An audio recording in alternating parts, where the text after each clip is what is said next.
Welcome to the Behind the Girl Boss podcast, where every woman's journey takes center stage. Join us in this safe space as we explore the ins and outs of business, career, mental health, the music industry, and more. Whether you're a go-getter or a dream chaser, we've got stories for you. Follow us on Instagram and TikTok for an exclusive backstage pass. Get ready to be inspired, empowered, and entertained. Welcome to the ride.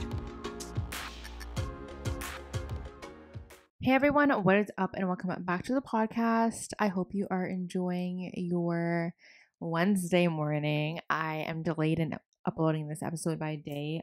Please forgive me. Life has been hectic. But yeah, welcome to the podcast. I'm so excited that you're here. We're going to start off by our little mantra of the week, mantra of the day. And today's mantra is, may I release all energies that are less than love, help free my mind and body of all that no longer serves me. I saw this and I was like, I can use this. I'm sure someone else can use it. And I think it's a very universal thing. And we can all relate it to our lives in different ways. So, may I release all energies that are less than love, help free my mind and body of all that no longer serves me. Love it, love it, love it. I'm really excited for you guys to listen to today's episode. I think was a really good one. And I think you guys will agree with me. On the podcast today, we had Kimberly. Kimberly is a business coach and energy healer for entrepreneurs. We had such a fun conversation. We spoke all about spirituality. We spoke about what it's like to be an energy healer.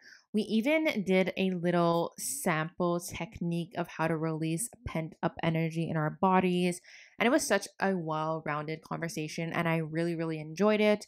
And I'm sure you will as well. So if you're someone who's wanting to learn more about spirituality, that whole world, if you're an entrepreneur, if you want to learn how to release energy, this episode is for you, and just keep on listening. Hey everyone, what's up and welcome back to the podcast. So today we have Kimberly with us. So hi Kimberly. Hello, so great to be here. Yes, I'm so excited. Do you want to start off by telling us a little bit about yourself, who you are, what you do? Yeah, so my name's Kimberly Lucht. I'm a business coach and energy healer for spiritual entrepreneurs. And a lot of what I do is help people make money and magic doing what they love. Either they are too much in the magic or too much in the money or don't have either. And so my focus is to bring more of that into everybody's lives and business. No, I love that. I'm excited to dive into all that with you. Before we do that, I like to do a little hot seat segment to kind of just break the ice and know little fun facts. So we were Yeah. just talking about where we both live, but if you could pick up and move anywhere right now, where do you think would be? Oh, like no, right? Like no kind of other factors, Yeah, right? Like external factors. exactly. It'd be Rio de Janeiro, Brazil, because I was just there and it was my third time there. And Hmm. I love it. Also, my Portuguese was pretty like on point, and I was like, oh, I can kind of like third time's a charm, you know? Yeah, Think it'd be Rio. Yeah. I love that. I've never been, but I've seen tons of pictures and videos and everything. Yeah, I mean, my word of the year is colorful, and it just, wow. I mean, talk about lush, the lush, Hmm. like it's nature masterpiece plus human masterpiece mixed together, and all of the colors, like everybody's wearing bright colors, the Yeah. buildings, and just the food. I don't know, it's really like creates this like really vibrant aliveness within. So, yeah, Yeah. that's where I would pick up. I love that. The next one is, do you have a life motto or mantra that you live by? You know, I think so. I have this just general way of going through life, which is to be guided. So sometimes that means like you don't know why you have to turn right, but you turn right and then you run into your Mhm. friend, or you're not sure why, but the dream job just isn't cutting. Like that's what happened to me. It just like wasn't cutting it for me. And I'm like, there's something else. And I Yeah. think that being guided is whether that's by my abuela, so my grandma from Mexico who has passed on, but she's still very much in line with Hmm. like who guides me, or from other spirit guides, or just from people around us, right? There's always messengers in our Yeah. lives that are here to guide us, whether it's like, I just feel like I had to give this to you, or I feel like I had to say this to you. And I think that a lot of the miracles in my life have come from that general sentiment. So I don't know if I say it to myself as much as like I would like a mantra or a motto, but I think that's a general underlying Mhm. kind of way of living that I bring to the Yeah. world for Oh, I sure. love that. Yeah. And then Yeah. the last one is who's a celebrity or creator that always keeps you inspired? Ooh. Okay. Celebrity. This is super probably something that somebody else has already said, but Beyonce is just always stepping up her game. I'm always Yeah. constantly inspired by the artistic endeavors and just like the different multidimensional layers to her career that I Hmm. see. Okay, there's Destiny's Child vibe, like Bootylicious, and like I love that side to her. And then I see, things like Lemonade or Renaissance and all of these like unfiltered and unabashed ways of coming through in the world. Like she's not letting herself just be a pop star. It's like way more Yeah. than that. So that, but also my abuela, who was also an entrepreneur, she's a creator that I think was way ahead of her time. And if she was born Hmm. today, I feel like she'd be like with us on the podcast and Yeah. like diving in. She was like an entrepreneur at heart. So those two people I would say are my biggest inspirations at the moment. I love that. Yeah. So we did meet through social media, and something that I like to ask a lot of people nowadays, especially because we share so much online, is what is something that you do for fun that many people may not know that you actually do? Ooh, okay. But they don't know. Oh, what? It's Okay, hard. here's one thing. Rolling on the floor, like Okay. all over. I don't know if it's really easy to capture on camera unless Yeah. someone's like hovering above me, but I love like just like rolling all over the floor and like really letting my body splay out and melt into the floor, but also kind of like using it to cycle and circle around. Because I'm a dancer as well, Okay. and it's such a good way to release through Hmm. the body from like feeling like held, I guess. And I think as a kid, like as an infant, I used to roll around a lot, like on the beds or like places that my parents felt like was safe to roll around. And I think that it's just never left my It's body. stuck Like with it's you. just like a Yeah. habit now. Yeah. No, I love Yeah. that. Definitely Yeah. never heard that one before. I, I'm like, what can you not capture on social media other than like sleeping, which like everyone does? Yeah. Yeah, yeah. Um, but talking about being a young kid, growing up, did you always see yourself being in this whole business spirituality world, or did you have a whole different path? Oh my God. Do you know anything about Ayurveda by chance? Like I've heard of the it, but I heard don't of it? know much. So think of like a typical kind of fiery person or like kid, like just like has so much ambition and always wants to get the A's, pretty much always gets the A's, like that type of vibe. And I was planning out my whole life since I just was like already an adult almost Hmm. when I was an early childhood like kid. I think that to me, it feels like I'm an old soul, but I think it goes beyond that. I think as a kid, I felt like I was going to take that particular path of life where it's like, okay, go to college, like get married, have the job, do the thing.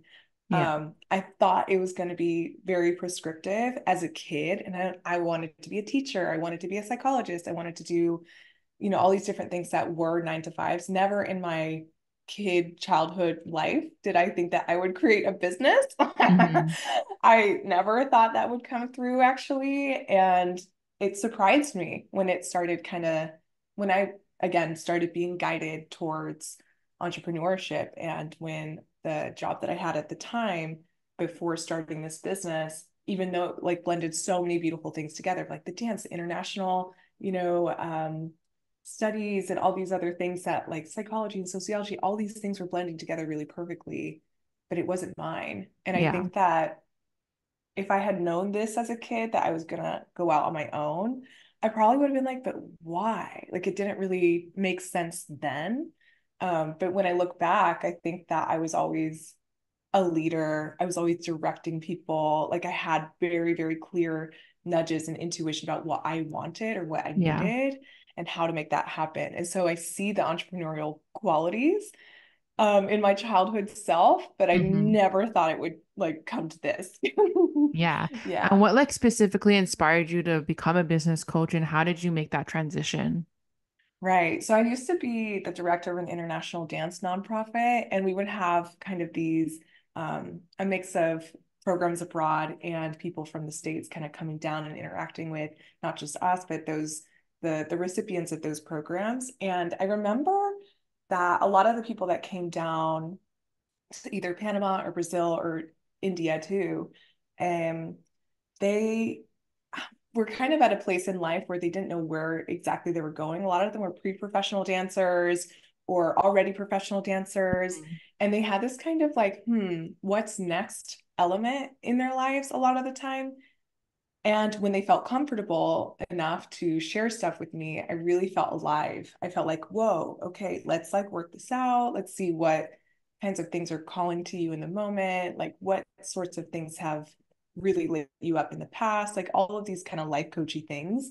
Um, and so, yeah, I think that that was a nudge, Mhm. of like kind of where I was heading next, because that was the best part for me. Like the best part was being able to connect to these people who had big dreams and Yeah. didn't know exactly how to bring them to life. And when I realized that that was my favorite part of the position, I was like, it just makes sense for me to at least try this life coaching gig, which it eventually evolved into business coaching, which inherently also has life coaching in Yeah. it.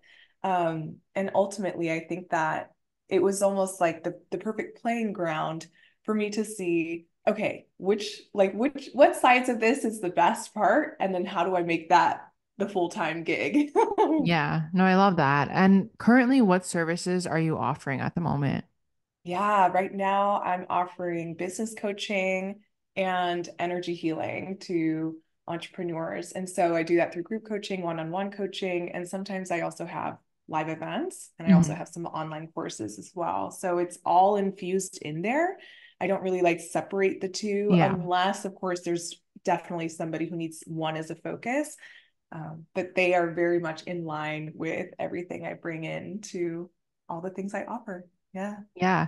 And when you first started, what would you say was like the biggest challenge or like learning curve that you had to like go through? Oh, yeah, great question. Probably getting very decisive about who I was here, who I am here, and who I was here to serve. Like in the beginning, I think it's really great to experiment and like Yeah. see who feels like the right fit for you and kind of be like an open shop in a sense for whoever comes in.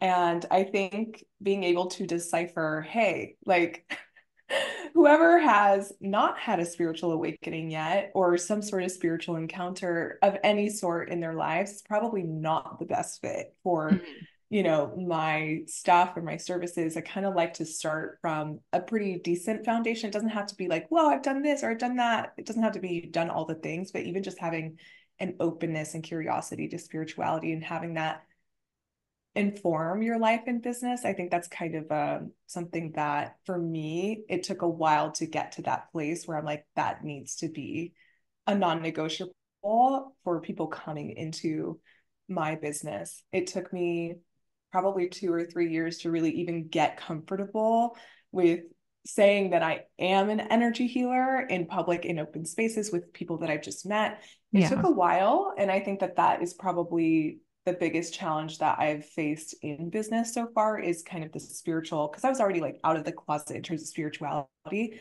but Yeah. in my business, it was like still hiding a little bit. And I wanted it to be more front and center. Yeah.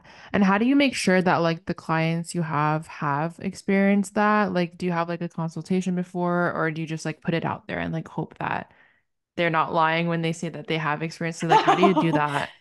Yeah, yeah, right. Like how do we, know per se? I Yeah. think I get like an intuition about Okay. people when they jump on a call with me.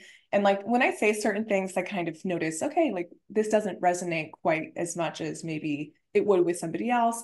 Yeah. There's like little body language cues that I pay attention to, like, like how, like, do they light up when they hear I'm an energy healer? Which some people, like people on the plane, like random people that I run to, they're like, what you're like they just have this like tell me more moment, and it happens more often than I thought it would.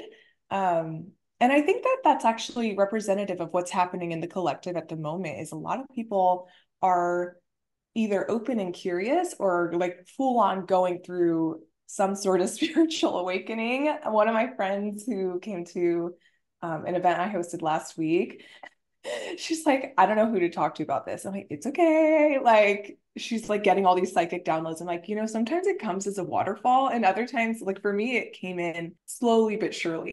Like it was like a steady stream.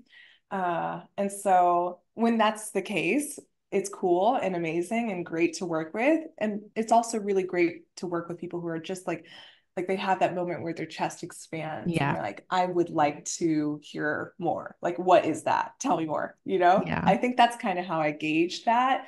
And in the, intake forms that I have, I'll kind of like ask some more spiritual questions Okay. and see what they're, if they like go really into that, if they type a lot of things for that, that's a really good sign too. Yeah. No, I love that. And being a business coach, what would you say are some like key qualities or skills that like you should have? Because I feel like not everyone is like a good business coach. Like I don't think I would be a good one personally, just like my personality wise, I don't think it Yeah. fits. But what do you think like people need to be a business coach? Yeah. I think the most important thing is to really look at things from an aerial view when it comes to money, marketing, etc. Because Yeah. what works for you doesn't exactly work for everybody Hmm. else. And I think that my one of my genius abilities, I guess, when it comes to business coaching is getting hits and inspiration about things that I think that they would be really good at, or like it's like their money honey spot is what I call it, like something that gets them a lot of money, but also feels so good to do. Like I get inspiration or divine guidance about that a lot. Ultimately, I think it's about noticing where the blind spots are when it comes to how much money they could be making. Yeah. A lot of us like kind of stop where, oh, I'm making good money just doing this. And but then there's like, oh, but there's something here that you could increase or like drive up the profit into, like not just free up your time but also have more money in the bank. Like I think seeing those things from an aerial view is Yeah. really important as a business coach, and not just like ideate about that. Let's set it up and let's do it together. Let's like go for it now and like not Yeah. waiting. I think that is great to have incubation phases. And at the same time, it's like sometimes you need a kick in the butt and you just like, let's just go, let's do it. What's the wait? Like, what would we necessarily be waiting for? Yeah. A lot of times action is just really going to be your best friend, and you learn a lot along the way. And I think that that's something that I love to bring into the table. Hmm. It's like, let's find a way to do it now, do it imperfectly, do it in a way that feels guided and exciting to you and makes you a lot of money. Yeah. Yeah. And what strategies do you usually give your clients for when they're trying to create like buzz around their business? Mm. There's a few things here, and this is where the personalized stuff really comes into play, Hmm. because some people really come alive on Instagram or Yeah. TikTok or YouTube, and other people are like, I need to start my podcast. I was just talking to a friend of mine. She's like, I need to start this podcast. I'm like, yes, you do. Because it's like, again, this like, whoa, this lit up, open, Yeah. expansive energy coming through, and it's channeling. And you can just tell, like, for example, when you started your podcast, you probably felt like, I need, like, this is like something I need to do. Like, I got to get it Yeah. together. And so when it comes to marketing, I like to say like 2 to 3 things is probably your best bet, only because if you're in all the places and focused on all the places versus really focusing in on 1, 2, or 3 platforms, then it can get a little wild. That's not to say that you can't be on Yeah. all the things. It's just to say that if you're putting out weekly, daily, or however much content on Instagram, YouTube, TikTok, this and all the things, it just feels like I just notice people coming to me sometimes with they're like, it feels like I never have a breath for myself. And so I would ask people what platforms feel like they're the best for you, like what platforms feel like they're the most, I guess, that you get the most return on your investment on that platform in regards to time, energy, and money. Like, where are your Hmm. people? Sometimes they are on Instagram, sometimes they're on TikTok, sometimes they're on YouTube. Maybe they're on your email list. Like for me, Yeah. it's really YouTube and email. Those are my two. Like I go full in on that, and my best stuff goes out there. There's snippets that go out on Instagram, and I think on Facebook too, which like I think it's just an automatic thing. I don't like Yeah. live on Facebook like at all. Like It just like Yeah. goes there. It's like I don't think about it, just like goes there and it's not a focus of mine.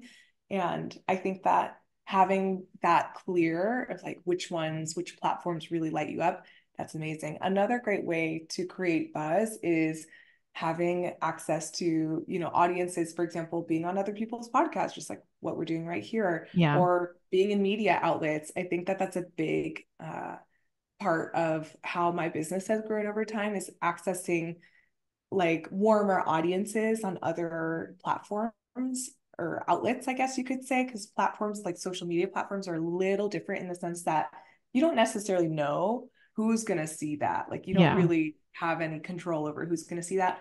Whereas when you're going to a media outlet, like let's say, for example, Tiny Buddha or Money or Business Insider, you're kind of like, I know more or Yeah, the less, general audience. Yeah. right? Who's going to be on that platform? Same with the podcast. You look at a podcast, you're like, oh yeah, like, Behind the Girl Boss, like that is very, very clear. Like who is listening to this podcast?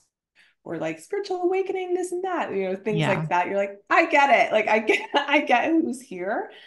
So I think it's two-pronged, right? It's the platforms, but it's also the outlets. Hmm. And I'd say 1 to 2 platforms, great. And then like going and seeing, okay, what outlets do I feel like are really aligned with who I want to call in, or even just like who do I want to connect with? Like who do you want to collaborate with? Because I think what's cool about podcasts too and media outlets is you get to connect with these professionals in a different way and get to learn a little bit about each other Yeah. alongside the process. So I say those two things are really, really great when it comes to creating buzz. There's so many other different things that you can do, of course, like workshops for other people's audiences and all these other things. But I think for me, that has felt the best in my own business. Yeah. No, I agree 100%. Especially this year, I was like, okay, like I'm gonna post every single day on TikTok. I'm gonna do this and that. And then literally a month and a half hit, and I was like, I can't do this. Like it doesn't make sense for me to like post every day on TikTok, post once a week on my podcast, once a week on YouTube. Then I also have my full-time business. I was like, I'm gonna burn out. Like I can't do all of this. So then I really was like, okay, like what do I enjoy the most and what do I get most like financial and like even just like viewership on. So I kind of put TikTok to the side and I was like, this is gonna be more of like my fun outlet. Like I'll post whenever I want to post and then I'll focus like hardcore on the other ones. So I definitely agree Mm-hmm. with Mm-hmm. that whole thing. It's hard and you can't do it all. Yeah, yeah. And thank you for sharing that too, because I think that we go on to these outlets or platforms thinking that everybody just like it just magically shows up and it magically, is in our feed when really it's like, whoa, that reel or that TikTok, all of these things took like maybe at least 30 minutes sometimes to put Yeah. together. And that you don't see that. And people don't see how long it takes to produce something really high quality. And like whether Yeah. it's a YouTube video or TikTok or reel, it's like it does take time. And so you gotta, right, like come back to the self and be like, is this worth it? And if it's not, right, you go back to the drawing board and you're like, this is for fun for me. Like, this is just Yeah. going to be a fun outlet. And that's what I feel like Instagram is for me. Like, I just kind of like, post like my personal things and my professional things and just kind of use it as like a blank canvas of Yeah. like splatter paint energy. It's just like, let's just like have fun. So yeah, that's nice that like you decided that TikTok is going to be that for you, like the fun platform. And we got to have one. We got to have at Yeah, least one, whether exactly. you have like a separate account or whatever. Like, you got to have fun. Like, we're in such a cool space in humanity, like a cool time and space, because when else did we have access to so much, not only information, but really fun slash Yeah. funny things that we can have access to you to like almost all the time. I just think it's Yeah. cool. And we have to like be recipients to that sometimes and like take it easy and not always be, creating. But it's like, okay, that dissection, or not dissection, but maybe the juxtaposition of creation versus consumption. It's like, okay, creation can feel fun. Consumption can also feel fun. And we got to have like a good balance of both, I think. 100%. Yeah. Um, so obviously you were talking about being an energy healer and all of that. For someone who's listening to this who may not know like what that actually means or like what that consists of, can you give us a little bit into that and also how energy healing can help entrepreneurs? Yeah, so I was just talking with a client last night about the difference between top down and bottom up approaches to healing. So top down would be like, you know, affirmations or mantras, things that Mm-hmm. kind of originate from the mind and go down into the body, which sometimes works very well. Bottom up approaches are more body based or somatic in nature, and they inform the mind. So yoga, for example, would be a really good example of that, and dance and energy healing, because energy healing ultimately is similar to the what can I so similar to muscles, for example. Okay. We have this energetic foundation around us. So muscles and bones are kind of the structure of our bodies, and we have an energetic foundation as well. Like it's not just the physical touch type stuff around us. There's this energetic sphere that a lot of people call like aura or orb, like energetic orb around our bodies, and we have this kind of like electromagnetic um energy that's going out around us and within us too. Like it circles back into the body as well. And energy healing is essentially a massage for that. Like you would get massage for your muscles, you get, Mm-hmm. your chiropractor gets into your bone structure and your spine or whatever. And energy healing, I feel like, is really that cleansing for the energetic sphere that's around us, all of us, and that interacts with the world around us as well. When it comes to my energy healing, it's stuff that's channeled from a past life. And I feel like it's Latin American in nature, because it's not exactly Reiki. I've Mm-hmm. seen I haven't been trained in Reiki, but people do ask a lot of the time if that's what I do. I think it's very similar, but innately pretty different as well, because I use the body as kind of the portal to the energy. Because sometimes people don't even know, like, what does that feel like? Or what is it like? How does it manifest in the Yeah. body? And the body is really a great informant of what energetic symptoms we're experiencing. So let's say, for example, you have like a twisting and a turning before you jump on, the stage, or something like, oh, somebody just told you that they don't approve or appreciate some sort of behavior, and you feel it in your heart. It's like kind of more density or tension comes through. So energy is always moving through our body, and emotions are energy in motion. So when we have physical sensations in the body, it's almost like a portal to whatever energy is coming through at the moment.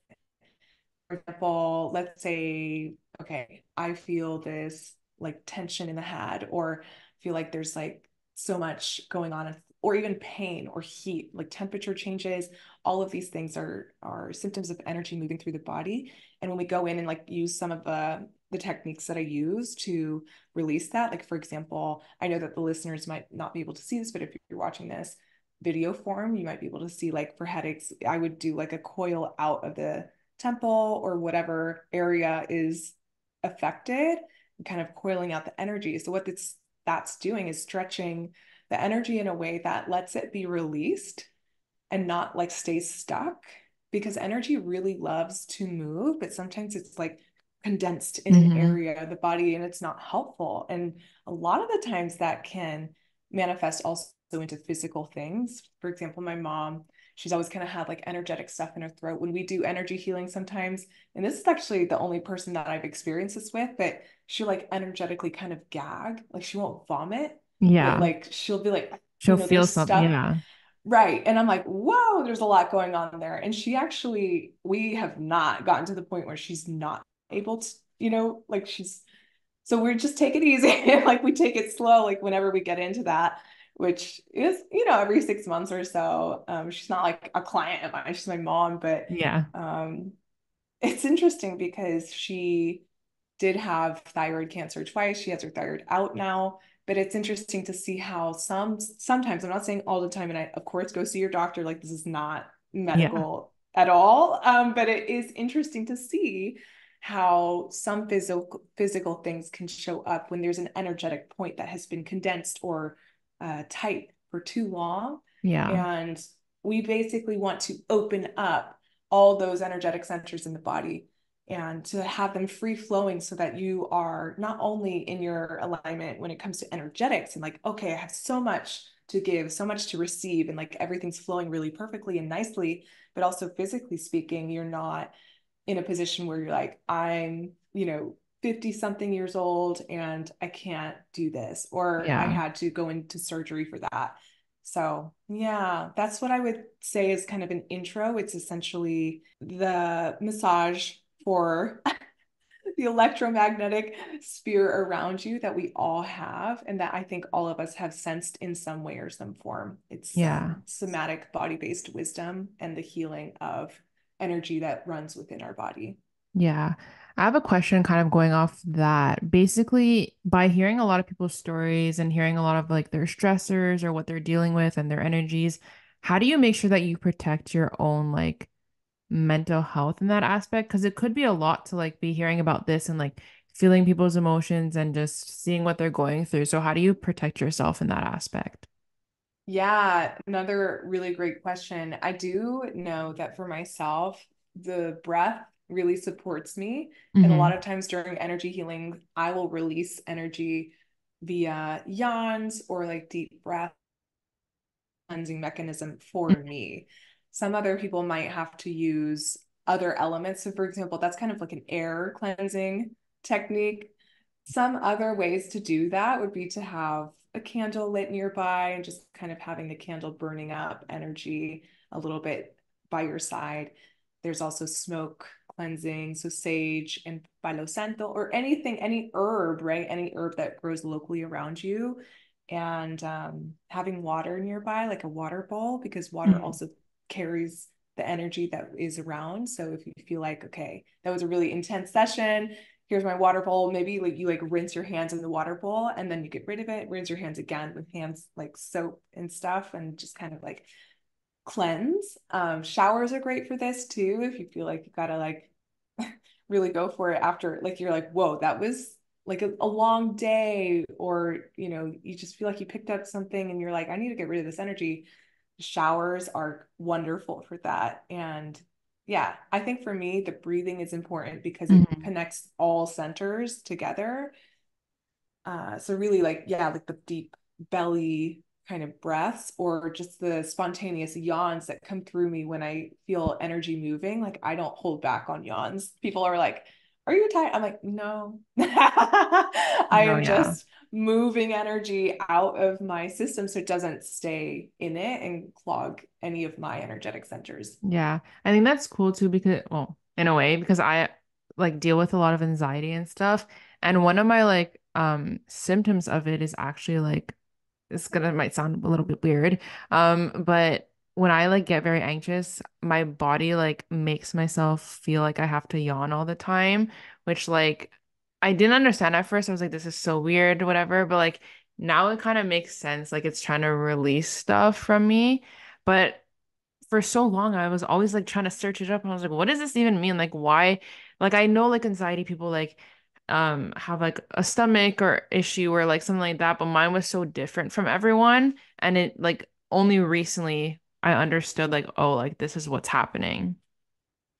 Yeah, and like what a great anecdote too, to like kind of back up this sentiment, which is like there is things moving through you that want to release. It's like Hmm. when we feel like we have to pee, we go pee. When we Yeah. feel like we have to like, spit something out, we do it. It's a natural process, and I think we see that a lot of times in nature too, where there's these animals that after, they are, I don't know, like sometimes they'll like yawn at very particular times of like releasing it or shaking it off, right? Like they Hmm. shake things off after being in danger or something. Like there's all these ways that our body is trying to release the energy. And I think that it's really cool that you picked up on this, because what a great way to establish kind of this, again, bottom up approach to mental Yeah. health, which is like allowing the body to release the energy so it doesn't just like come up here, like Yeah. and just take like, Stay, yeah. freaking us out in our minds, but it comes out and transmutes into the environment around us. Yeah. Yeah. 100%. So the last part of our podcast, I asked people to ask you questions, and I picked two of my favorite ones. So the first one is, what are some things you do every day for yourself as a form of self-care? Oh, yeah. Wow. So, moving my body in some way every day really helps me to stay clear. And that can be yoga, it can be dance, it can be something completely different. But I think it's important to move this beautiful vessel that I'm in. And I think that I also, this might, not be like a particular like practice or technique, but I think it's just important for me to uh, explain is I don't overdo things. Yeah. Like I do not, if I'm like, I listen to my body a lot. And if I'm like, all right, like I'm reaching the cap or the peak of my capacity for the day, I'm like, all right, we're done. And Yeah. usually but sometimes it's like way before 5 and it's never after 5. Like I cut myself off a lot, even That's though good. Yeah. sometimes like, right, the channel is open and flowing, but I'm like, there will be time for that tomorrow. I'm in this for the long game. Take a break before you think you need to.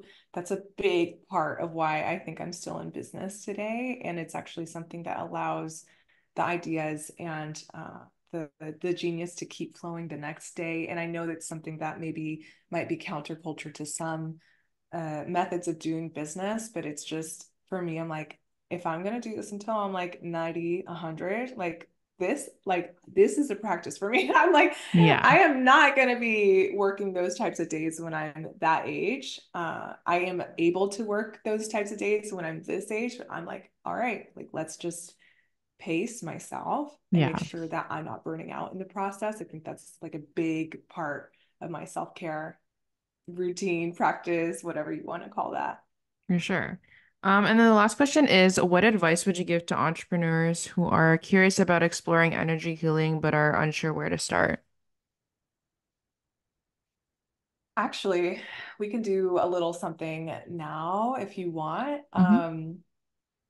I want everyone to think of something in their business that's like bothering them or just like kind of niggling at them and coming up a lot. And wherever you feel that in your body, I want you to place a hand on that space now. So whether that's the heart or the cheek or, somewhere random, like sometimes it's like an arm, go ahead and place a hand there. So I'm going to place mine on my heart space, and that's where I'm feeling sensation. I don't necessarily know about what, but I think that's where I'm feeling sensation at the moment. And if you have a moment to, as long as you're not driving, to close your eyes and kind of place your hand there and breathe into that space a little bit, and maybe noticing on a scale of 1 to 10 how intense it is right now. Hmm. 10 being pretty intense, 1 being like not intense, almost neutral. And just taking a moment to notice if it's prickly sensation, if it's needle kind of sensations, tingling, or maybe it's completely numb. Numbness is also a sensation. Temperature changes, burning, pain, twisting and turning, noticing how that energy wants to move in a space as you bring your awareness to it. Hmm. And then taking a deep breath into that area, just noticing how the breath maybe changes it. And then slowly coiling your fingers in such a way where you can stretch the energy just a little bit. So you're going to take those fingertips right to the center point of the energetic spot that you chose. And you're going to just pull the energy out a little bit and just flick it away. We'll do that 2 more times. And once more. And then rub the area a little bit, brush it down the body, rubbing the hands together, maybe blowing into them, and then waving it away. That's something that I like to do, if I'm feeling like, all right, got to recenter. It's quick, it's easy, and Hmm. it's intuitive. Like you can do Yeah. it however way you feel is right for you. I would definitely be doing that whenever I'm stressed in business stuff and Yeah. everything. But that's all I have for you today. So thank you so much again for coming on. Before you leave, do you want to shout out any of your socials, where people can find you, where they can work with you? Sure. Sure. Yeah. So my website is www.kimberlylucht.com, and that's KIMBERLYLUCHT.com. And that's the same on social. So Kimberly Lucht on Instagram. And yeah, I've got a free soulful business roadmap on my website. If you want to take advantage of that, go over there. And Instagram is where I post a lot of fun, juicy content as well. So can't wait to connect. Awesome. Well, thank you so much again. Yeah, thank you. Thank you guys so much for listening to this episode. I really do hope you guys enjoyed it. If you did, don't forget to go follow Kimberly on her socials. Go show her some love. Go show her some support. If you want to follow me, please don't be shy. You can follow me either at Behind the Girl Boss or at It's Amanda Wan. You can check out my YouTube channel, It's Amanda Wan. I post every single week on there. And yeah, I hope you guys enjoyed this, and I will see you guys next week. Bye, guys.